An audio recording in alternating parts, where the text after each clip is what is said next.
Good morning. इस video में हम हमारा जो S2 पेपर है संज्ञान सीखना और बाल विकास, उसके पहले यूनिट को पूरा देखने वाले हैं। लेकिन एक बात आप लोगों को बता दें, पिछले वीडियो में भी हमने बताया था, ठीक ना, ये चला था, इसके बारे में थोड़ा सा हमने बताया था। इस वीडियो में जो है हमारे पास टोटल नोट्स है और ये नोट्स पेड है, ठीक ना। इसका आपको टोटल नोट्स मिल जाएगा। हम थोड़ा सा अभी जो है कि फर्स्ट पेज जो है हमारा यहाँ तक, इसको हम देखेंगे और इसके बाद जो PDF है वो आप लोगों को कुछ अमाउंट पे करना होगा। व्हाट्सएप पे आप वो अमाउंट पे करके व्हाट्सएप पे उसका स्क्रीनशॉट भेज दें।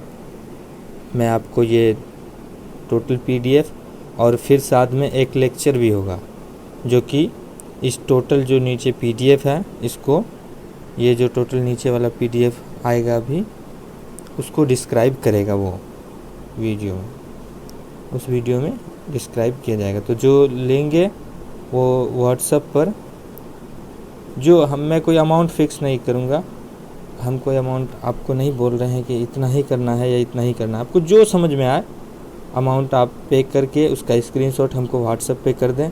हम आपको वो PDF और साथ में एक वीडियो भी आपको भेज देंगे। चलिए अब देख लेते हैं इसको। हमारा S2 जो है संज्ञान सीखना और बाल विकास, सीधी सी बात है, बच्चों में संज्ञानात्मक एवं संप्रत्यय विकास। अच्छा, उसमें जो होगा जो नोट्स जो पेड है उसमें आपको मिलेगा क्या क्या। जीन पियाजे का संज्ञानात्मक विकास मिल जाएगा, बुद्धि की अवधारणा मिलेगा और ब्रूनर के जो संप्रत्यय विकास है ब्रूनर का, वो मिल जाएगा। ये 3 आपको मिलेगा। और इसके बाद आप जब आपका पेमेंट रहेगा तो आप कॉल भी कर सकते हैं। किसी भी प्रकार की प्रॉब्लम होने पे आप डायरेक्ट हमसे रब्ता कर सकते हैं। और इसके बाद जो है कि फिर बच जाएगा इस वीडियो में अभी कुछ शायद संप्रत्यय विकास के लिए नेक्स्ट वीडियो आएगा। इसमें अभी लगभग ये इस वीडियो में टोटल यूनिट होगा और जो इसका बचा पार्ट है वो आपको पेड रहेगा, तो उसके लिए पेमेंट करना होगा। और संप्रत्यय विकास के लिए नेक्स्ट वीडियो फाइनल यूट्यूब पर आएगा। और जो एक वीडियो इस PDF को नीचे वाले PDF को डिस्क्राइब करेगा वो यूट्यूब पर नहीं आएगा। ये जो है वो ये वाला इसको जो डिस्क्राइब करेगा वो यूट्यूब पर नहीं आएगा। जो पेमेंट करेंगे उनको व्हाट्सएप पर भेज दिया जाएगा। चलिए, संज्ञान सीखना और बाल विकास, सीधी सी बात है, संज्ञान है ना। संज्ञान के बारे में हमने बताया, तो पहले थोड़ा सा देख लेते हैं। संज्ञान सीखना और बाल विकास, बच्चों में संज्ञानात्मक एवं संप्रत्यय विकास।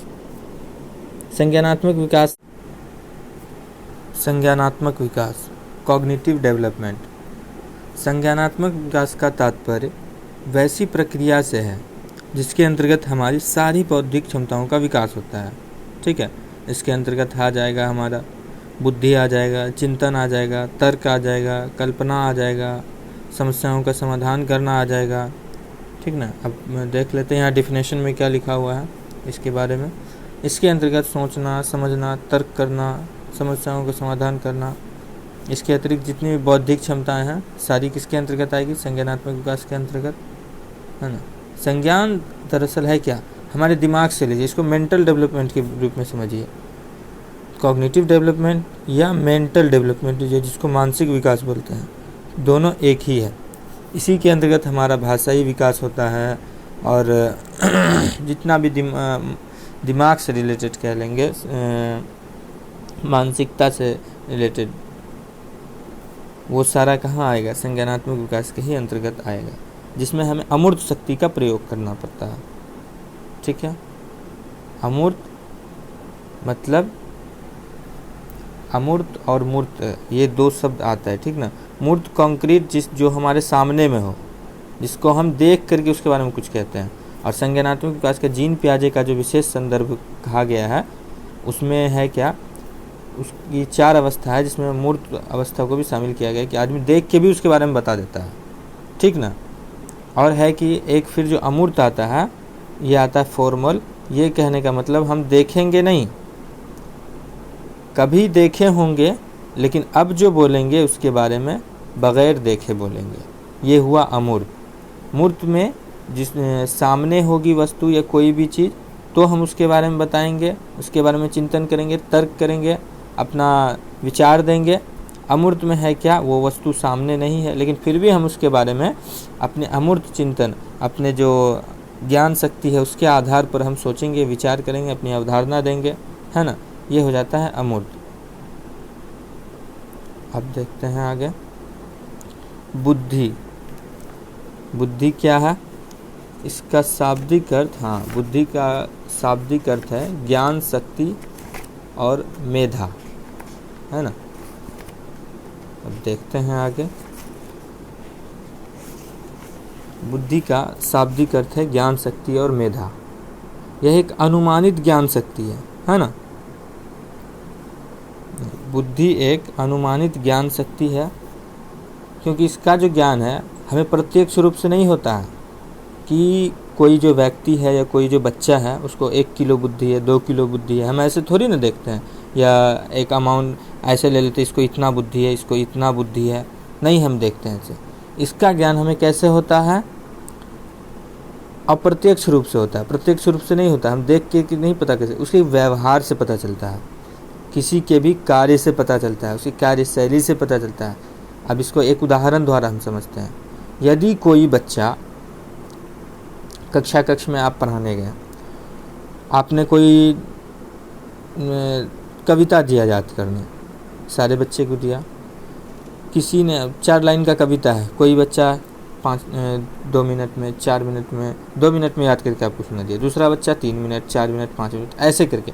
तो इससे क्या समझ में आया, जिस बच्चे ने जितना जल्दी सुनाया आपको, इससे ये पता चला कि उस बच्चे की बौद्धिक क्षमता, उस बच्चे की बुद्धि अच्छी है, वो बच्चा पढ़ने में तेज है। और जिसकी बुद्धि अच्छी होती है वो सिर्फ पढ़ाई के ही क्षेत्र में नहीं, जिस क्षेत्र में जाएगा अपना डंका बजाएगा। मतलब कहने का कि वो जो है अपनी एक अलग अस्मिता दिखाएगा समाज में, अपना एक पहचान बनाएगा, खुद को मजबूत साबित करेगा, प्रभावी बनाएगा लोगों के सामने, जिसकी बुद्धि अच्छी होगी। ठीक है। सबसे महत्वपूर्ण विशेषता है बुद्धि की तर्क, चिंतन और स्मरण। अभी हमने बताया, स्मरण वाला बताया। अब गणित में दे देगा तो वो तर्क करेगा, चिंतन करेगा, जो जितना जल्दी कर पाएगा। अडेप्टेशन भी इसी में आ जाएगा, जिसकी बुद्धि अच्छी होगी वह सही से अडेप्ट कर पाएगा, समायोजन कर पाएगा, अनुकूलन कर पाएगा वातावरण के साथ, लोगों के साथ, समाज के साथ, है ना। यह एक जन्मजात शक्ति है। अच्छा, जन्मजात शक्ति है। हाँ, और एक बात, इसमें जो है जन्म से एक समान बनी रहती है, जन्म से मृत्यु तक बुद्धि जो है एक समान बनी रहती है। इसमें वृद्धि नहीं होता है, बुद्धि में वृद्धि नहीं होता है, इसका विकास होता है। विकास कैसे होता है जरा देख लेते हैं। क्या 2 वर्ष में जो बच्चा या 5 वर्ष में सोच रहा था वही 8 वर्ष में, 10 वर्ष में सोचता है? जो बच्चा, जीन पियाजे का जो विकास का सिद्धांत है, क्या इंद्रिय जनित गामक अवस्था, जो सेंसरी मोटर स्टेज, उसमें जो बच्चा सोचता है, क्या वही वो प्री ऑपरेशनल में भी सोचता है? ऑपरेशनल में भी वही सोचता है, कंक्रीट में भी वही, फॉर्मल में भी वही सोचता है। मतलब वो हर स्टेज में अलग अलग सोचता है। तो इस तरह से बुद्धि का विकास हुआ, वृद्धि नहीं हुआ बुद्धि में, ठीक ना। बुद्धि का विकास होता है, इस बात को समझ लें। और जन्म से मृत्यु तक एक ही समान बना रहेगा। पूरे जीवन भर में कोई भी जो व्यक्ति है वो 10% से ज़्यादा अपनी बुद्धि का प्रयोग नहीं कर पाता है।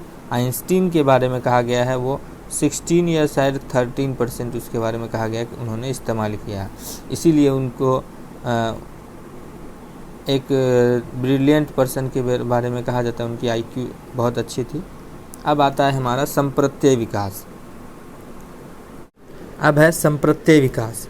संप्रत्यय विकास से तात्पर्य है कोई भी जो वस्तु है या फिर सैद्धांतिक, या फिर कोई सिद्धांत है, या फिर कोई विचार है, तो उसके प्रति उसका जो उसके प्रति कह लेते हैं, ठीक ना,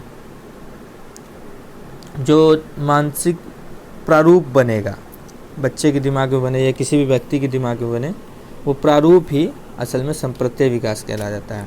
ठीक है। अब इसको देखते हैं। यहाँ पर समझने के लिए हमने 2 लाइन बोल दिया।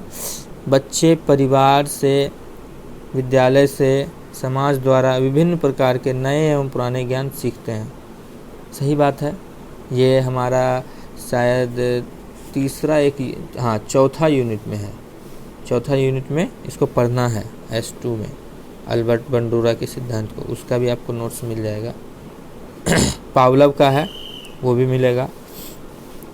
ठीक है, अब इसके बाद है, इन अनुभवों के आधार पर वे अपने विभिन्न संप्रदायों को गढ़ते हैं। अब बताते हैं, एक बात देखिए, बच्चे जो देखते हैं, सोचते हैं, समझते हैं, उसी के आधार पर न वो अपने मानसिक दिमाग में, मानसिकता में किसी भी चीज़ को लेकर के या किसी भी सवाल को लेकर के प्रारूप बनाएगा। अब उसको लाभ हानि पढ़ाया गया, उसको 2-3 बार दिखाया गया कि लाभ कैसे होता है, हम कम में ले लें, ज़्यादा में बेच दें तो लाभ होता है। तो बच्चे इसको ऐसे, अब इसके प्रति कैसे करेंगे, लाभ बराबर, जब 2-3 बार उसको दिखाया जाएगा कि हम कम में लें, ज़्यादा में बेच दें तो इससे हमें लाभ होता है। तो बच्चे को के दिमाग में ये संप्रत्यय हो जाएगा, इस जो लाभ हानि के प्रति उसका दिमाग जो है ये सोचेगा कि हम कम में लें, ज़्यादा में बेचें तो हमें लाभ होता है। मतलब अब हमें लाभ अगर निकालना है कितना हुआ है तो वो कैसे निकालेगा, हम ज़्यादा में बेचे हैं तो ज़्यादा में कम को घटा दें, विक्रय मूल्य में क्रय मूल्य को घटा दें, तो इस तरह से। और अगर हानि होती है, हानि के बारे में बताएंगे। अगर हम ज़्यादा में ले लिए हैं और कम में बेच देते हैं, 10 रुपये में ले लिए हैं, 5 में बेच दिए हैं, तो हमें 5 रुपये का नुकसान हो गया है। तो इस तरह से बच्चे में एक संप्रत्यय बन जाएगा लाभ हानि के प्रति। ठीक, फिर उसके बाद ये तो सैद्धांतिक हो गया। और व्यवहारिक में हम ऐसे बोल देंगे बच्चे को समझाने के लिए कि कभी तुमने मार्केट से कोई सामान वगैरह ख़रीदा है तो वो इस तरह से तुरंत समझ जाएगा। तो चलिए अब मिलते हैं नेक्स्ट वीडियो में। और रहा बात इसके नोट्स का, इसके बाद जो नोट्स है लगभग ये इसके बारे में टोटल डिस्कस है, आपको पढ़ करके समझ में आ जाएगा। नहीं समझ में आएगा तो हम वैसे एक वीडियो दे देंगे, एक वीडियो भी रहेगा साथ में नोट्स के। और फिर लास्ट में आपको कुछ भी दिक्कत हो तो आप फ़ोन भी कर सकते हैं जो नोट्स लेंगे। ठीक है, इसके लिए कोई हमने अमाउंट फिक्स नहीं किया, आपको जो उचित लगे आप पे कर दें। चलिए फिर मिलते हैं नेक्स्ट वीडियो में, शुक्रिया।